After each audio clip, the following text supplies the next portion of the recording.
buenos días para todos. Gracias por asistir a la actividad académica del programa de reumatología de la Universidad Pontificia Bolivariana. Para mí es un placer y un honor presentarles al doctor Andrés Ramírez. Andrés es fellow de reumatología de la Universidad de Antioquia, ya un mes de su graduación. Tuvimos el gusto de compartir con Andrés en el mes de mayo su rotación de reumatología clínica y capilaroscopia en la Clínica Universitaria Bolivariana, y Andrés revisó de manera brillante este tema que es interesante, novedoso y creo que todavía por definirse, que es el tópico de la preesclerodermia. Andrés, gracias por aceptar la invitación y adelante. Bueno, muy buenos días para todos. Muchas gracias al doctor Carlos Jaime y al todo el grupo de Clínica Universidad Bolivariana y la Universidad Bolivariana pues, por la invitación. Entonces, vamos a iniciar a hablar acerca del concepto que recientemente se ha venido pues, como propuesto con respecto a lo que es la preescleroderma. Entonces, la idea es descifrar algunos conceptos y trayectorias e ir un poco más allá de lo que conocemos como esclerosis sistémica muy temprana. Parte de la revisión pues fue basada en este artículo de revisión publicado el año pasado en la revista Lancet, donde precisamente nos dan algunas luces con respecto a este tema de preescleroderma, y su principal autor fue el doctor Marco Matucci Cerinic, que es el fundador del grupo EUSTAR, presidente de la Fundación Mundial de Escleroderma, y él trabaja pues en Italia en el Hospital Universitario Careggi. También es editor de la revista de escleroderma y enfermedades relacionadas. Entonces, de forma introductoria, recordar que la esclerosis sistémica tiene tres componentes importantes, que es una disfunción autoinmune, un compromiso microvascular y que además de eso, pues una principal característica es que va a generar unos depósitos atípicos de colágeno en diferentes tejidos y es lo que nos va a dar la expresión clínica de una fibrosis cutánea. La cuestión con la enfermedad es que no solamente pues, nos lleva a la fibrosis cutánea, sino como sabemos, lleva a un depósito de colágeno en diferentes partes del cuerpo, como pues generando una enfermedad pulmonar intersticial fibrótica, una fibrosis miocárdica, compromiso renal grave, compromiso gastrointestinal y entre otras afectaciones.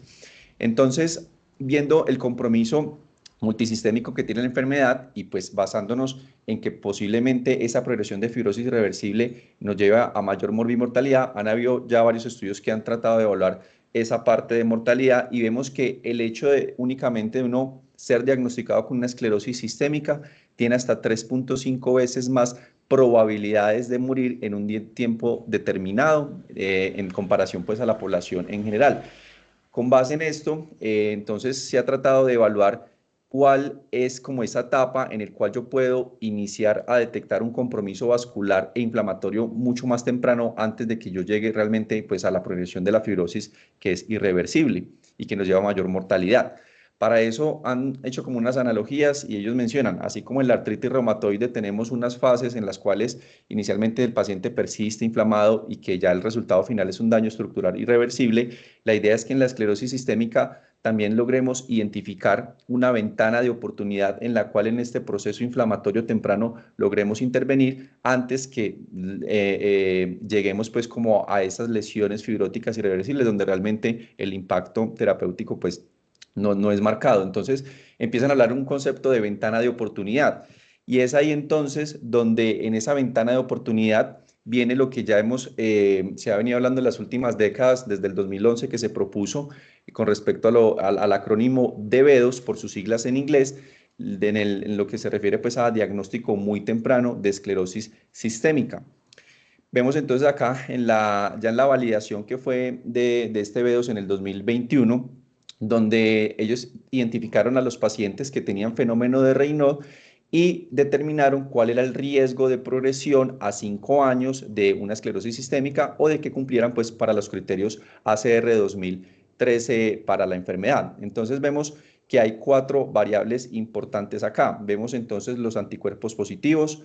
los anticuerpos antinucleares positivos, los anticuerpos específicos para esclerosis sistémica, los puffy fingers y la videocapilaroscopia pues anormal. ¿Qué tenemos entonces? Que estos pacientes que tienen fenómeno de Raynaud y que además de eso tienen unos ANAS positivos, el riesgo de progresión a 5 años a esclerosis sistémica es del 58.9%. aquellos que tienen fenómeno de Raynaud y que tienen anticuerpos específicos positivos para esclerosis sistémica tienen un riesgo de progresión de 70.2%, los que tienen Puffy Finger un riesgo de progresión de 70.8% y que los que tienen anormalidades en la videocapilaroscopia tienen un riesgo de progresión de 70.1%.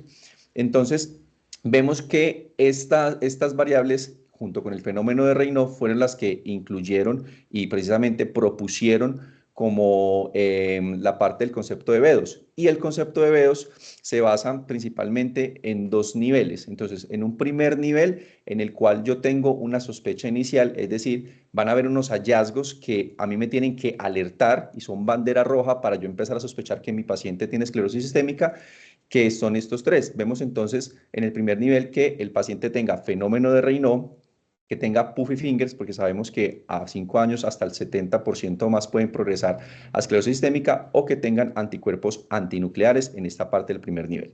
En el segundo nivel, aparte de que cumple con esos tres variables, pues si tiene anticuerpos específicos y una videocapilaroscopia anormal, ya consideraríamos que se trata de un diagnóstico muy temprano de esclerosis sistémica, y en estos pacientes, pues la idea es empezar a hacer estudios de tratar de identificar compromiso de daño de órgano blanco con la parte pulmonar, la parte esofágica, entre otros compromisos de órganos, para identificarlos tempranamente y tratar de hacer una intervención temprana. Es la propuesta como tal del Beddoes. ¿Y esto de dónde sale? ¿Por qué fenómeno de Raynaud? ¿Por qué Puffy Fingers como manifestaciones o banderas rojas en este grupo de pacientes? Pues resulta que precisamente veníamos hablando de que necesitamos detectar o ahondar un poco más en ese compromiso vascular inflamatorio temprano. Entonces resulta que el fenómeno de Raynaud en las diferentes cohortes se ha logrado identificar que es el primer síntoma en casi todos los pacientes, sobre todo con esclerosis sistémica limitada, y que este síntoma de fenómeno de Raynaud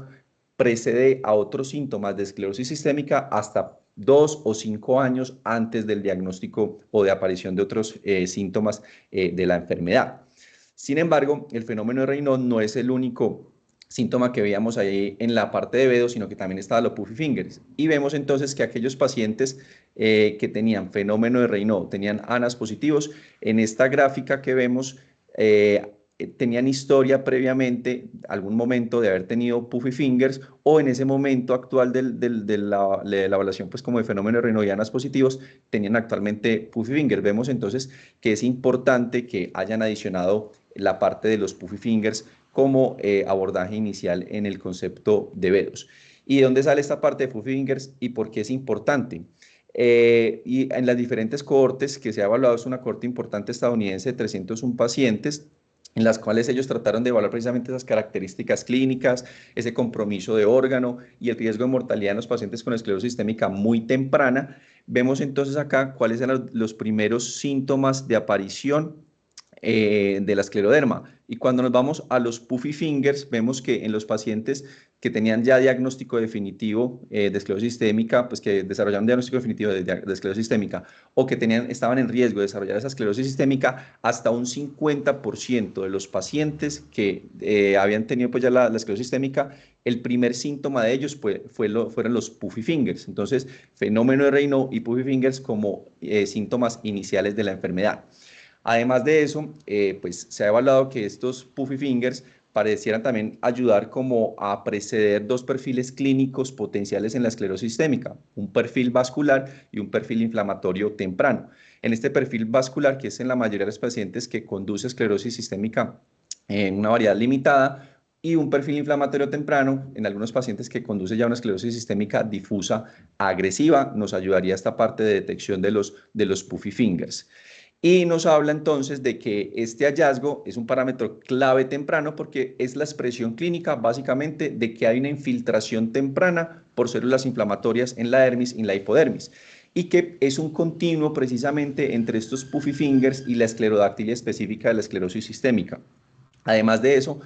precede la extensión hacia las extremidades y el tronco de esa fibrosis y nos habla precisamente de esos eventos inflamatorios muy tempranos. Entonces vemos que estuvo muy bien saber que tenemos el fenómeno de Raynaud de los puffy fingers como alerta para la sospecha del paciente con esclerosis sistémica muy temprana. Sin embargo, hay algunas cosas que tenemos que tener en cuenta con respecto a fenómeno de Raynaud y puffy fingers para poder empezar a entender un poco ese concepto de preescleroderma que nos quieren empezar a proponer. Y resulta es que el fenómeno de Raynaud realmente en las diferentes encuestas que se han hecho y en los diferentes estudios se ha visto que ha habido algunas dificultades en la identificación, puesto que al inicio, como primer síntoma, suele ser en ocasiones leve, entonces es difícil de identificar. A veces son síntomas muy inespecíficos que pueden ser incluso ignorados para el paciente o no le puede ver incluso relevancia, y que esa hiperreactividad por la que se caracteriza el fenómeno de Raynaud no solo está en el fenómeno de Raynaud secundario, sino que también en el primario, y que en ese fenómeno de Raynaud secundario pues no es únicamente secundaria esclerosis sistémica, sino que también está en otras enfermedades del tejido conectivo. Además de eso, algunos médicos pues también han tenido dificultades en lograr de identificar el fenómeno de Raynaud. Algunos lo diagnostican de una forma errónea, algunos lo subvaloran, entonces no hay como una adecuada precisión, e incluso a veces en el periodo de aparición entre la enfermedad de Raynaud y algunos otros síntomas, y hay algunas dificultades con respecto a eso.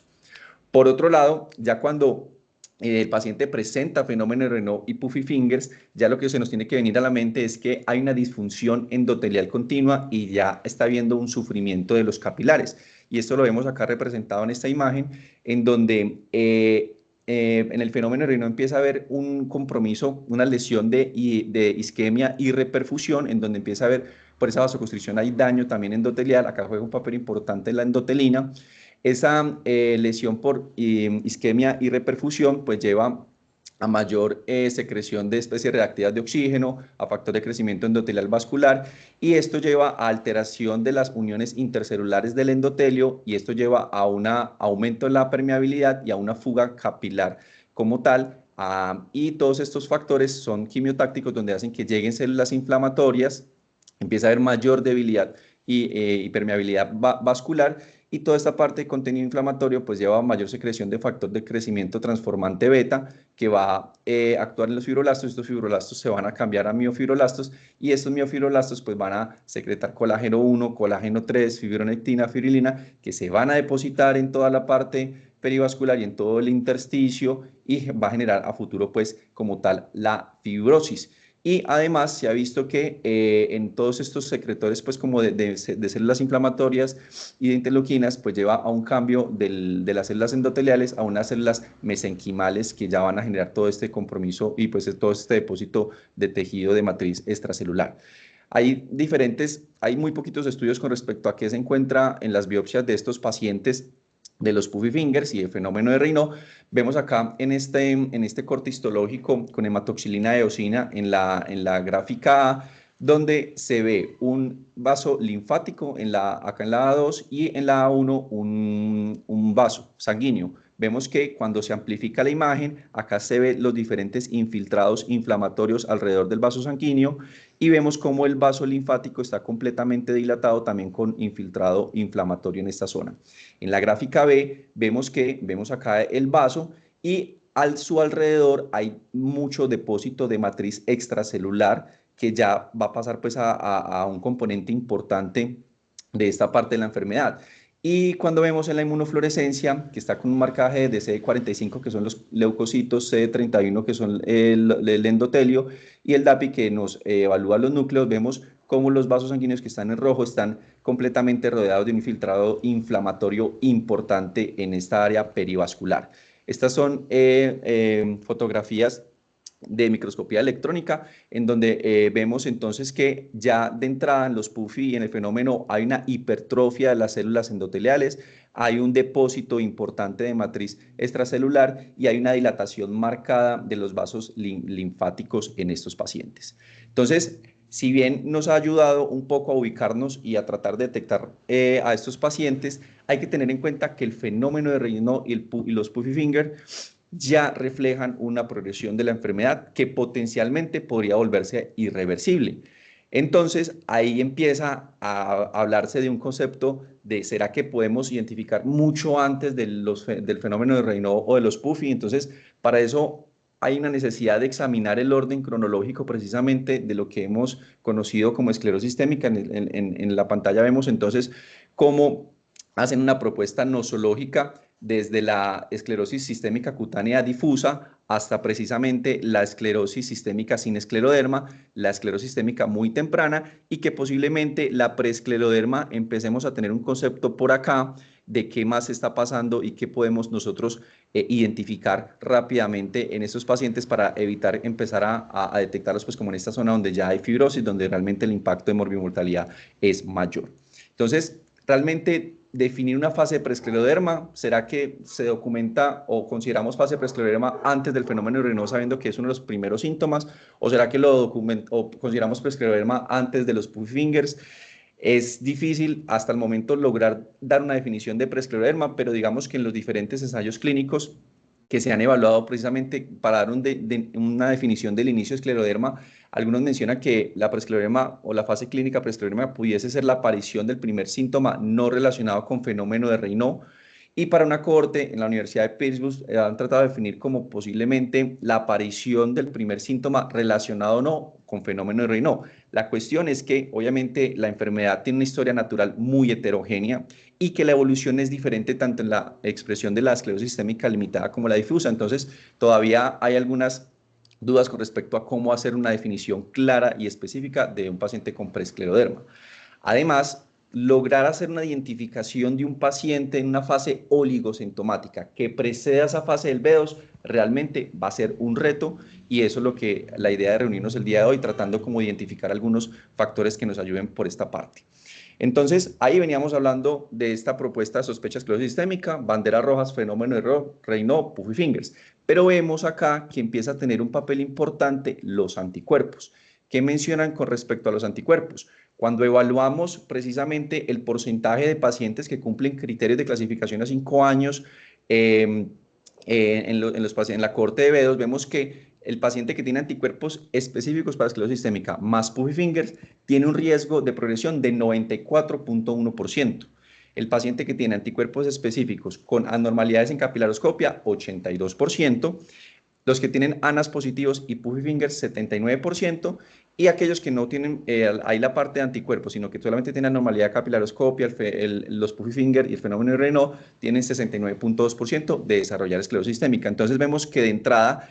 que el mayor porcentaje de progresión en estos pacientes lo tenemos si le agregamos algún tipo de perfil de anticuerpos, ANAS positivos o anticuerpos específicos. Ya de entrada vemos ahí en la gráfica que es el que más también nos da el riesgo de progresión. Entonces ellos dicen, bueno, ¿será que hay algún papel específico importante de estos anticuerpos en la preescleroderma? Para eso ellos citan algunos ejemplos y empiezan a preguntarse, ¿será que los pacientes con esclerosis sistémica tienen positividad de anticuerpos previo al diagnóstico o previo a algún tipo de manifestación clínica? Y ellos se basan y hacen un ejemplo precisamente de que ya en otras enfermedades se ha logrado documentar, y este es un ejemplo de esta corte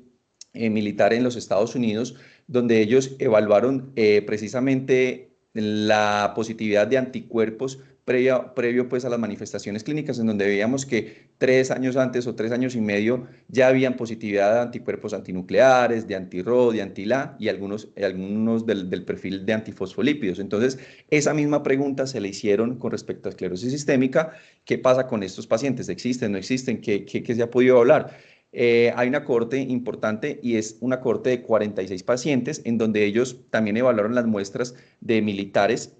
durante varios años de forma retrospectiva, y ellos separaron por dos grupos: pacientes con esclerosis sistémica que tienen crisis, que habían sido también diagnosticados con una complicación importante como crisis renal esclerodérmica, y 30 pacientes con esclerosis sistémica pero que no habían presentado la manifestación de crisis renal esclerodérmica. ¿Qué se encontró? Que de estos 16 con crisis renal, el 75% habían tenido por lo menos al menos positividad para un anticuerpo en el tiempo previo pues al diagnóstico, y 40% de esos pacientes que no habían tenido crisis renal esclerodérmica también habían tenido positividad para al menos un anticuerpo. Y llamativamente, esa positividad de ese anticuerpo había sido había sido identificado incluso 27 años antes del diagnóstico clínico, con una media de menos de 7.4 años aproximadamente. Entonces, cuando vemos en las diferentes gráficas de los pacientes que ellos evalúan, estos fueron los pacientes con esclerosis sistémica, pero que también habían tenido la complicación de crisis renal esclerodérmica. Vemos acá entonces que en la parte de la flecha está el momento del diagnóstico y de ahí para hacia la izquierda vemos los años en relación. Entonces hay diferentes anticuerpos que ellos evaluaron anticuerpos específicos para esclerosis sistémica, pero también anticuerpos no específicos. Vemos entonces que ya había una positividad de estos anticuerpos, incluso 5 hasta 7, 8 años antes, con algunos anticuerpos antirribonucleoproteínas, con el anti-RO60, el anti-RO52, anti-LA, anti-SSL75. Y cuando miramos en los anticuerpos específicos, como los de polimerasa 3, y como los que más conocemos pues, para esclerosis sistémica, vemos que también había una positividad incluso hasta 20 años antes del diagnóstico de la enfermedad en estos dos pacientes. Y cuando ellos evaluaron en los subgrupos de pacientes con esclerosis sistémica, pero que no tenían la crisis renal esclerodérmica, vemos que los anticuerpos antitopoisomerasa 1 también estaban positivos, incluso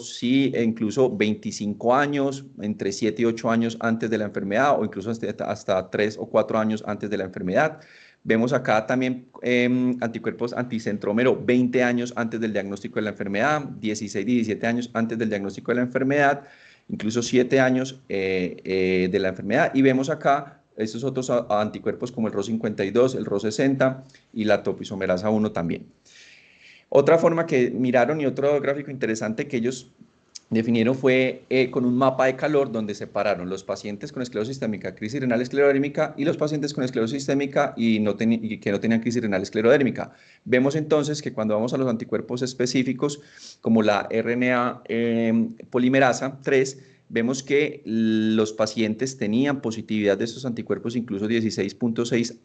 años antes del diagnóstico y también tenían títulos elevados. Los de RNA polimerasa 3 también en la parte de los que tenían, los que no habían presentado pues, la crisis renal esclerodérmica también estaban positivos y los antitopoisomerasa 1 también estaban positivos. Si vemos así de forma grande, vemos que en el lado izquierdo hay más color que en el lado derecho y parece, y ellos empiezan a sugerir que los pacientes que tienen esclerosis, que se les diagnostica esclerosis sistémica y que hacen crisis renal esclerodérmica son los que pareciera ser que tienen mayor positividad de anticuerpos antes del diagnóstico, es una hipótesis que ellos plantean, y que además de eso, no solamente positivizan mucho más, con más frecuencia los anticuerpos previo al diagnóstico, sino que también son los que más títulos elevados de anticuerpos presentan en ese subgrupo que hacen la complicación de crisis renal esclerodérmica.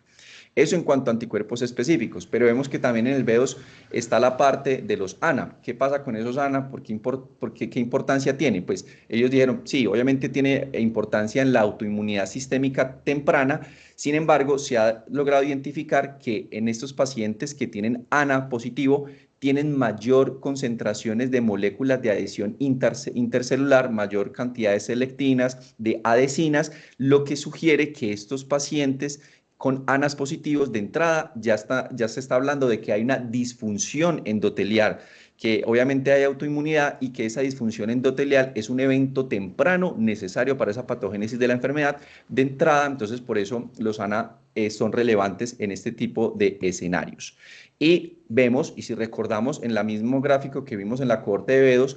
que el hecho de uno tener fenómeno RNO, pero que tenga ANAs negativos, casi que el 90% de los pacientes no progresaron a esclerosis sistémica y esto va en relación a que pareciera que esos ANA, aparte de la autoinmunidad, también tienen que ver algo con disfunción endotelial en la parte de las moléculas de adhesión intercelular.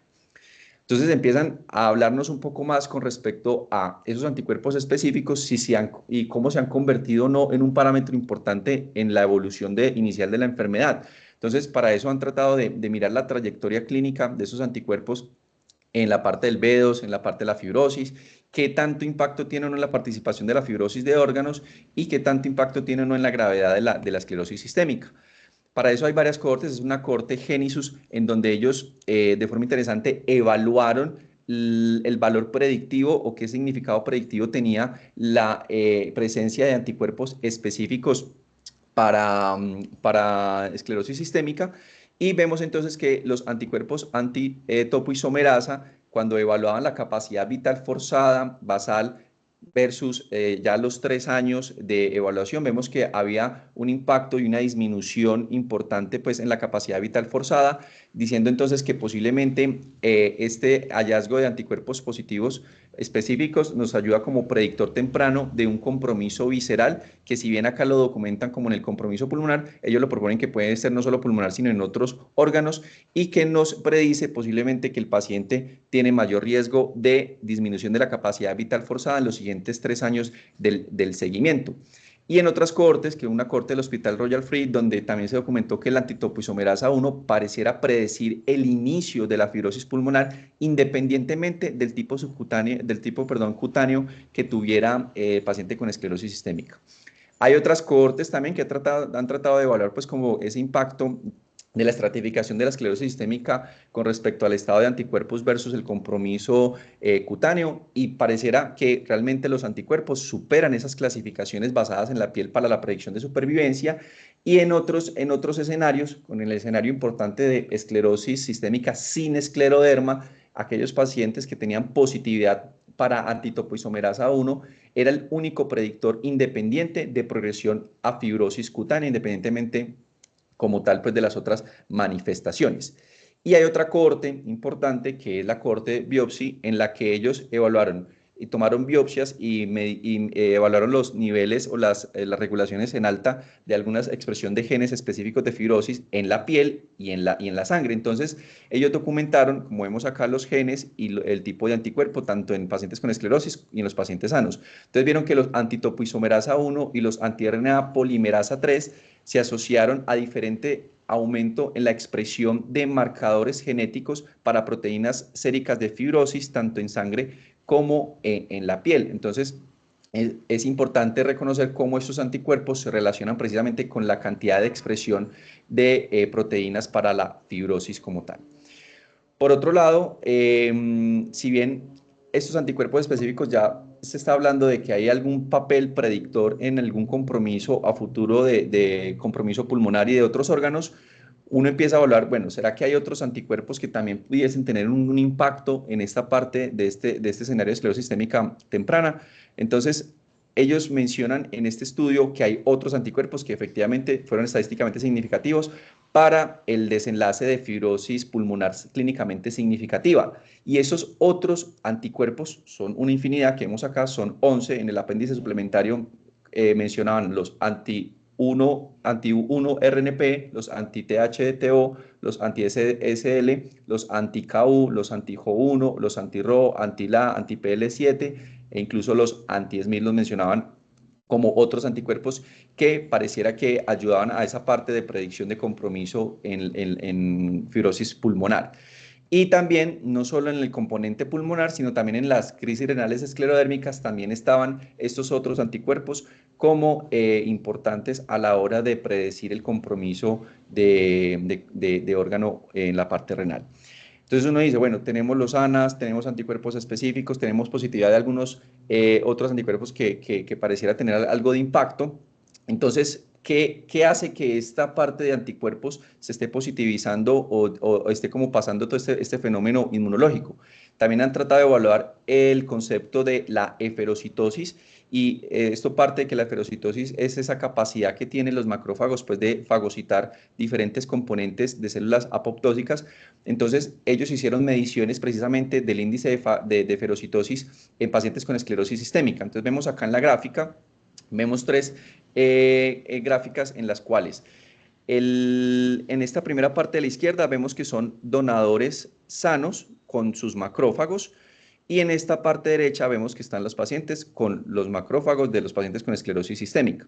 A cada uno de estos se les agregó células URCAT, que son células derivadas de pacientes con leucemia de linfocitos T, y que son células que se utilizan pues, en el área de investigación para la parte de cáncer y de inmunología. Y cuando estas células URCAT son vivas, prácticamente que son células que tienen un metabolismo normal, una señalización intracelular normal, una membrana celular completamente normal. Y están las otras células Jurkat apoptóticas, que son células que están completamente alteradas en su membrana, que están precisamente en un proceso de apoptosis, hay alteraciones intracelulares, y esas células también fueron agregadas a esos macrófagos, tanto del paciente sano como el paciente con esclerosis sistémica. ¿Qué vemos acá? Entonces, en los pacientes sanos le agregaron las células Jurkat vivas y las células Jurkat apoptósicas. Vemos que la forma para medir la capacidad de ferocitosis fue por medio del índice de fagocitosis, y vemos que los pacientes sanos que tienen sus macrófagos y se les agrega las células Jurkat vivas, pues tienen un índice de fagocitosis importante y elevado para poder, digamos que, hacer una depuración de esos cuerpos apoptósicos.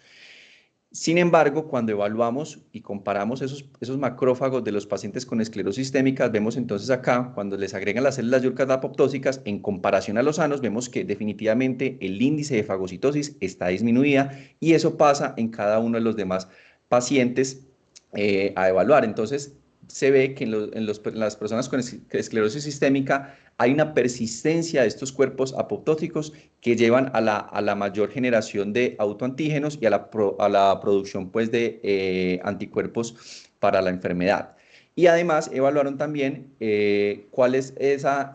cantidad de expresión de algunos receptores como el SRB1 y el SRA1, que son importantes para lograr una depuración de esos cuerpos apoptósicos, y vemos de entrada que en los macrófagos de pacientes con esclerosis sistémica, esa expresión de estos receptores que ayudan a limpiar esos cuerpos apoptóticos están disminuidos en comparación a los pacientes sanos. Entonces, ya hay una alteración en la ferocitosis y hay una alteración en la expresión de receptores para poder hacer una limpieza, pues, con esos cuerpos apoptósicos, y eso predispone a la producción de anticuerpos en esclerosis sistémica.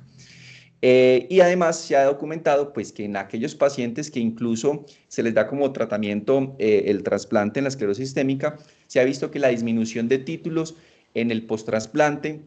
ahí están mucho más marcados, hay una mayor disminución en los que van a ser respondedores versus en los que no son respondedores o que tienen una recaída de la enfermedad.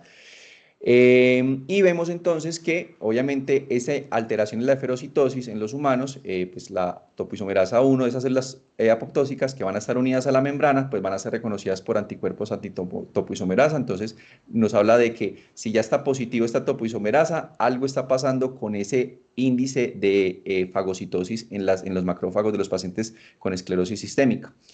Y hay otros anticuerpos que han tratado, pues, como de proponer anticuerpos contra el receptor de endotelina A, contra el receptor de angiotensina tipo 1, contra CXL14 o contra el receptor muscarínico 3, evaluando, pues, como una disfunción en la parte vascular.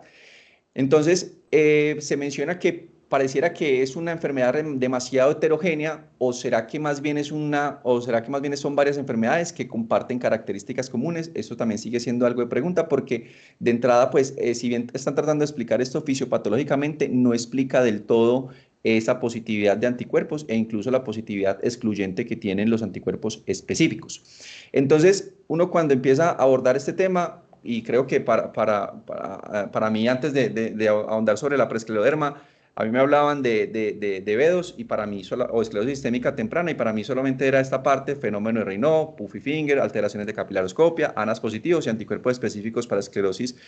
positivos. Pero lo que estábamos viendo era únicamente la punta de ese iceberg. Esto va más allá, y cuando uno empieza a meterse en el fondo del asunto, ve que hay propuestas de estos otros anticuerpos como parámetros o candidatos potenciales que deben ser explorados, y más en este concepto de prescleroderma. Sin embargo, aún faltan estudios que nos digan que realmente el papel predictor de esos anticuerpos impacte o no en la intervención de estos pacientes. Vemos que ya de entrada había una disfunción endotelial que era dada incluso y expresada por esa positividad también de anticuerpos, y que por la expresión clínica del fenómeno de Raynaud Puffy Fingers, que va más allá de eso, y que hay una activación ya de entrada de esas células mesenquimales para convertirse, pues, en la parte de los fibroblastos. Entonces, ellos proponen que pueden haber algunas estrategias viendo esta evidencia, pues, como de anticuerpos, que uno pudiese basarse en perfil de autoanticuerpos y esos síntomas tempranos que llevan a alto riesgo de progresión, precisamente por el impacto que tiene el hecho de presentar estos hallazgos. Y esto va a permitir una implementación exitosa, de pronto, para una estrategia preventiva para controlar la enfermedad o limitar el compromiso de otros órganos a futuro. Y vamos ahondándonos un poco más. Cuando nos vamos ahondando un poco más, pues vemos acá que ya habíamos hablado de efectos de ferocitosis, de efectos de apoptosis, pero aún queda más a fondo varias cosas, y es lo que es en referente al exposoma, al genoma, a otras alteraciones. Y el exposoma es muy importante en la esclerosis sistémica porque es una de las enfermedades con mayor, documentación de factores ambientales que pudiesen ser factores de riesgo para desarrollar la enfermedad. El exposoma es un concepto que viene más o menos como en el 2005 por un epidemiólogo importante en donde él propone que desde el nacimiento hasta que nos morimos tenemos diferentes factores como el exposoma personal, que es la dieta, la actividad física, lo social, el dormir, el fumar. Tenemos el exposoma externo, que es como esa parte también un poco ambiental del entorno urbano, el clima, la contaminación, la luz, entre otros. Y hay un exposoma con respecto a las respuestas biológicas que tenemos ante toda esta parte de exposición, la microbioma intestinal, la inflamación, la metabolómica, la epigenética, el estrés y la ansiedad, todo eso conforma parte de ese concepto de exposoma que es muy importante en la esclerosis sistémica y como lo vemos en el iceberg, está ya profundo dentro de todas estas manifestaciones. Y resulta que se ha visto que en los pacientes en cohortes japonesas que tenían silicosis, hasta un 10% tenían positividad completamente aislada de anticuerpos antitopoisomerasa 1. Y precisamente en esos trabajadores expuestos al sílice, ellos mencionan, ¿será que esta es una población que podemos considerar como preescleroderma teniendo en cuenta que tiene un factor de exposición y tiene por ahí algo de anticuerpos específicos para esclerosis? Realmente ellos proponen que posiblemente estos escenarios, estas poblaciones, sería interesante hacer un monitoreo cuidadoso de esta parte y cómo es la historia natural de estos pacientes para poder tener un poquito más de respuestas o pistas con respecto a a la preescleroderma. Y algo muy interesante y es que ya esto no, o sea, este concepto no es nuevo, este concepto ya viene desde antes, incluso veamos acá que la primera publicación fue en 1957 por Erasmus, en donde evaluaron unos casos de unos pacientes con unos mineros pues, que estaban en la parte del oro, que tenían manifestaciones pulmonares y manifestaciones cutáneas en relación a esclerosis sistémica. Y a futuro, pues, han venido publicándose algunos casos con lo que se conoce como síndrome de Erasmus, precisamente en relación al autor de la primera descripción. Y este es un caso ejemplar en donde ellos documentan una mujer de 57 años que llega pues al hospital por 2 meses de hemoptisis y disnea. Y dentro de la parte de exposiciones y factores de toda esa parte ambiental, se había documentado que ella había estado inhalando polvo de limpiador y que ese polvo de limpiador estaba lleno de sílice. Ella había hecho eso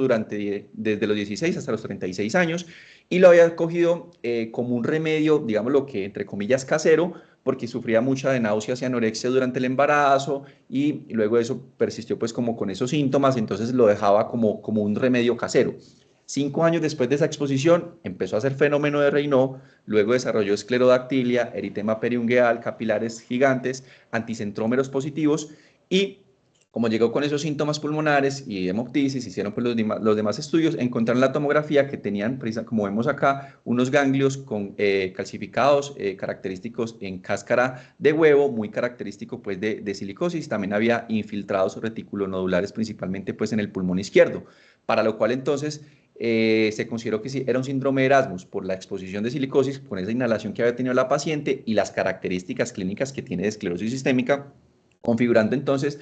que el sílice es un factor de exposición muy importante en este escenario de esclerosis sistémica. Pero resulta que no, hay varios metaanálisis en los que realmente se han evaluado cuáles son esos otros factores de exposición que pudiesen estar en relación al desarrollo de escleroderma.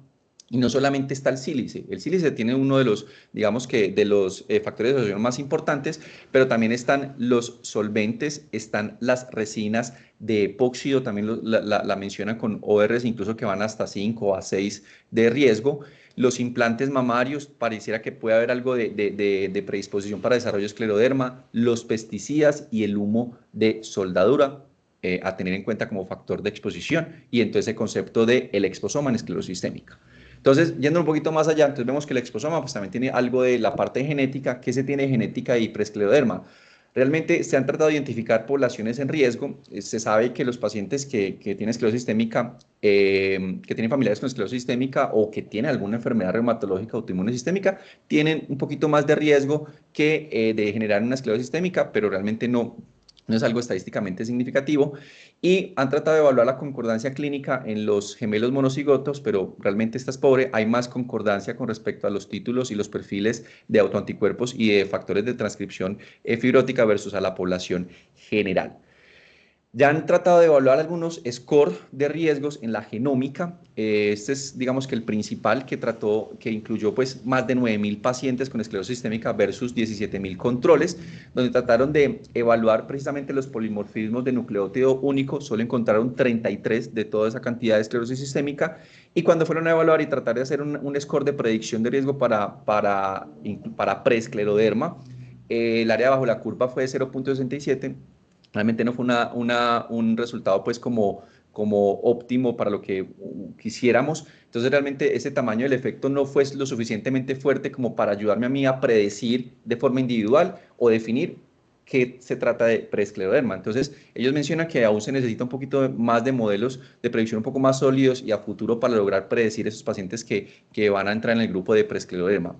Y vemos entonces que la herencia no va a ser suficiente para desarrollar la escleroderma. Se necesita un sinfín de factores asociados para lograr que este paciente desarrolle pues, la preescleroderma o la esclerosis sistémica. Sin embargo, dentro de todos estos estudios que se ha evaluado, se han dado algunas luces verdes o pistas con respecto a alteraciones o desregulación en las vías inmunológicas. Vemos acá que ya se han logrado identificar algunas alteraciones o variantes en la expresión de la parte de reconocimiento de patrones moleculares asociados a daño, patrones moleculares asociados a patógenos. Digamos, acá en el receptor TLR2 ya se ha documentado en relación a esclerosis. Acá vemos en la presentación antigénica de inmunidad adaptativa que ya de entrada también hay otros factores asociados como genes asociados como el PTPN22, y lo que les mencionaba, que hay una alteración importante en la autofagia y en la capacidad de reconocimiento de cuerpos apoptósicos, también alteraciones en las diferentes vías genéticas de expresión de genes para las vías de fibrosis y también de la vasculopatía. Entonces, al inicio veníamos entrando acá desde la punta del iceberg, conociendo lo de Bedos, pero vemos que el concepto de preescleroderma, para poder dar un concepto de preescleroderma, tenemos que ir mucho más allá y más allá del Bedos. Entonces, vemos que estábamos, digamos que un poco ciegos con respecto a lo que hay más allá, y aún hay que seguir estudiando las posibilidades y potenciales de estas variables. Limitaciones del Bedos, pues que en el estudio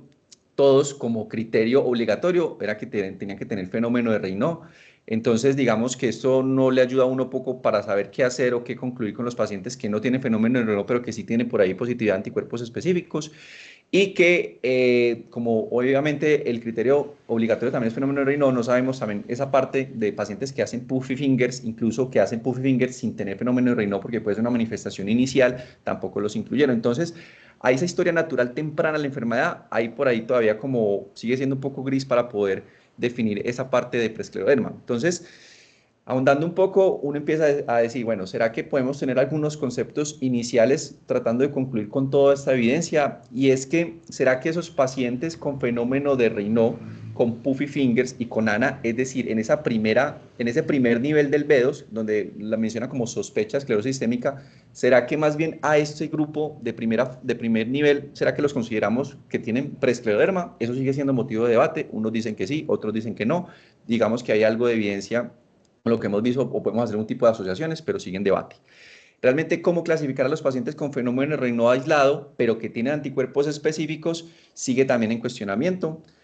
Y por otro lado, también se pregunta que si pudiese ser considerado como vedos, no desde que cumpla hasta el nivel 2, sino que cumplan desde el nivel 1, que pudiese considerarse de entrada que ya cumple vedos, también sigue siendo debate.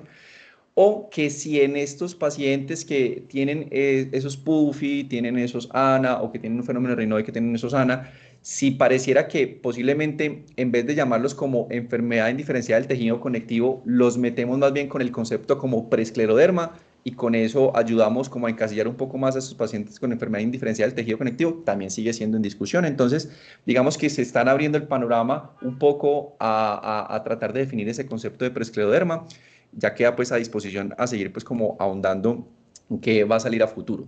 Entonces, ellos proponen esta gráfica, que es una gráfica muy interesante, en donde nos hablan posiblemente esa historia natural, nos propone esa historia natural de la esclerosis sistémica. Entonces, vemos una historia natural, vemos unos conceptos y vemos unas estrategias. Dentro de esa historia natural, vemos que partimos de esa predisposición genética y ese exposoma que vemos al final del iceberg, que a partir de ahí empieza a haber una autoinmunidad que es preclínica, viendo entonces que ya sabemos que en esos pacientes con esclerosis sistémica, antes del diagnóstico puede haber positividad de anticuerpos antinucleares, puede haber positividad anticentrómero, puede haber positividad antitopoisomerasa o polimerasa 3, incluso hasta 20 años previos al diagnóstico. Y que vemos entonces que ellos tratan de proponer ahí el concepto de esa prescleroderma, es decir, en esos pacientes que tienen algo de autoinmunidad, un perfil de anticuerpos positivos, y que pareciera ser un poquito antes de que empezaran a haber algún tipo de expresión clínica también con respecto al daño microvascular, al fenómeno de Raynaud y Puffi-Finger. Entonces pareciera ser que en esta zona pudiese uno encasillar un poco a esos pacientes con prescleroderma. Y ya, obviamente, lo que conocemos como B2, criterio de B2, que ya es las 5 variables que conocíamos, que ya están definidas, y ya en adelante, pues vemos que dentro de la historia natural ya empieza el compromiso gastrointestinal, el compromiso pulmonar intersticial y el compromiso pues del cutáneo, que ya finalmente se encuentra pues con las diferentes subtipos que conocemos, que es esclerosis sistémica cutánea difusa, la limitada o sin escleroderma, pero la idea es que cada vez no, o sea, no lleguemos acá, sino que nos tiremos más hacia lo más temprano a tratar de impactar en esa zona y tratar de identificarlo rápidamente, pues porque acá la verdad ya el pronóstico pues cambia completamente. Falta también igual estudios con respecto a eso.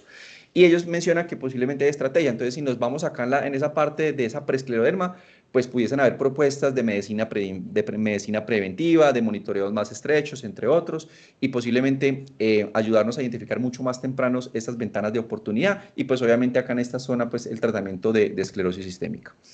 En conclusión, sabemos que medicamentos modificadores de la enfermedad pues no tenemos en este momento como para lograr ayudarnos en esta enfermedad, pero que si bien no hay un efecto en ese enfoque curativo de la enfermedad, si logramos definir bien ese escenario de pacientes con prescleroderma, pudiésemos evaluar un efecto benéfico de esos medicamentos. Eso también queda todavía a definir. Todavía no hemos determinado mecanismos exactos que desencadenen esa parte de la prescleroderma. Aún hay que ampliar y priorizar biomarcadores confiables. Vemos que hay algunas propuestas de marcadores como tal, que hay que tratar en lo posible de que sean específicos y sensibles para lograr predecir qué población va a estar en o va a generar prescleroderma. Por eso es que hablan mucho del factor de exposición, de la parte de la autoinmunidad, para considerar este concepto, y que se base posiblemente a futuro de una estratificación y selección de esos pacientes que sabemos que de entrada ya están en riesgo. Como tal, para poder hacer un concepto pues como de prescleroderma. Muchas gracias. Eso era lo que traía para el día de hoy. No sé si tienen comentarios.